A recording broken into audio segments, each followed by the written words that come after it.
Hi golfers, Nick here for Nick Taylor Golf. It's Friday, so welcome to another lesson on golf tips. This week on golf tips, I'm going to share with you some information from Doug Sanders' Compact Golf. Doug wrote this book back in the 1960s, so it's over 50 years old, but I thought I'm going to share with you some great information in there. It's a fantastic book to read. I enjoy reading books that are written a long time ago, especially about the golf swing. I think it's great to see what thoughts of players back in the day before they had all this modern technology. You may have heard of Doug Sanders. He's most famously known for missing that putt on the 18th at St Andrews to win the Open in 1970. He was faced with about a 2-3 foot putt down the hill, left to right, and he pushed it out to the right, and unfortunately he went on to lose the playoff that year. But he has won many times on the PGA Tour. What an awesome golf swing. So I'm going to share a little insight into his golf swing and some information from the book. So just to give you a little bit of background on Doug, he grew up caddying on the golf course, and that's the introduction to golf.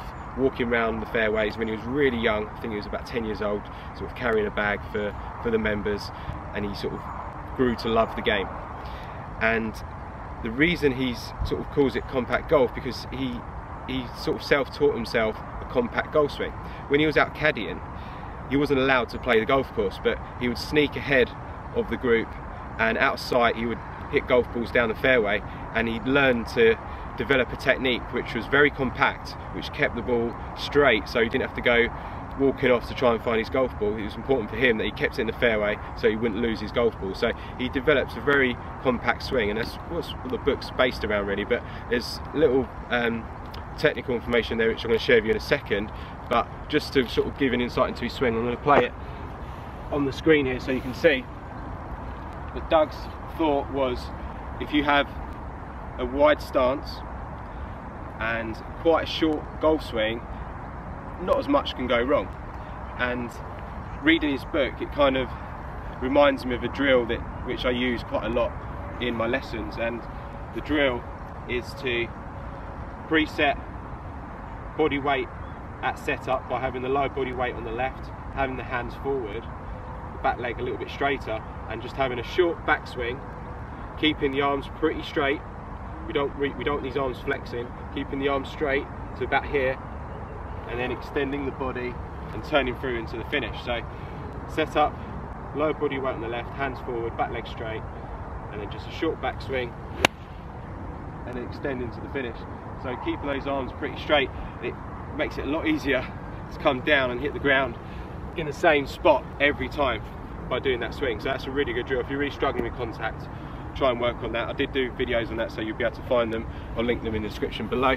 Going back to Doug's book, talking about ball position, he's talking about how he sets up to the golf ball, and I think this is quite important, because I think sometimes the ball position information can be a bit misinformed.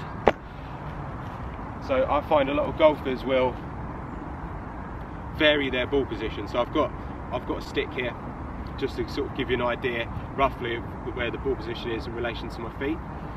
So a lot of golfers will have maybe their driver off the left heel, their fairway woods off the left heel. They may edge slightly back for their 4 and 5 iron, and then even further back for their mid irons, and then maybe the wedges towards the back foot.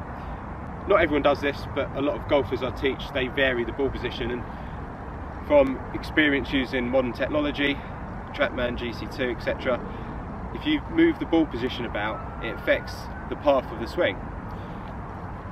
So by moving the ball further forward, that will encourage you to swing more out to in, and moving it back will encourage you to swing more in to out. Obviously it depends on your normal technique anyway, but it just means that if you do already swing into out, putting the ball back will encourage that to swing more from the inside, and vice versa. So in Doug's book he talks about having a constant ball position, and he uses his left heel as a guide. So you can see here, I've got the stick just inside my left heel, right where that ball is. And when he sets up, he places the ball in the same place in relationship to his left heel with every club. That's with his woods, his mid irons, long irons, wedges, etc. What he does change is the width of his stance. So if he was hitting a short iron, he would stand a little bit narrower, so that appears that the ball is further back in the stance. With a mid iron, slightly wider, so it does appear the ball's moving further forward, but in relationship to his left heel, it's in the same place. Long iron, again, looks like the ball's moved further forward, but in relationship to my left heel, it's in the same place. And then with his woods, he's very wide stance, almost a lot wider than his shoulders, which is probably wider than what most people would say, but he's very wide with his drive, and he finds that will keep him a solid base. So even though he's standing very wide here, it obviously appears the ball's a lot further forward, but in relationship to his left heel, he's keeping it in the same place. And I think that's so important. I think that's something every golfer could really benefit from, keeping a constant ball position, using your left heel as a guide, or your left shoulder. That's what I tend to use as a guide, because I think that's kind of like the center point of the swing. I think that's vital. So if you're struggling with consistency, especially with the longer clubs, make sure you don't move that ball too far forward. Try and keep it in a constant ball position like Doug Sanders. So golfers, I hope you enjoyed the video. Please, if you did, give it a thumbs up.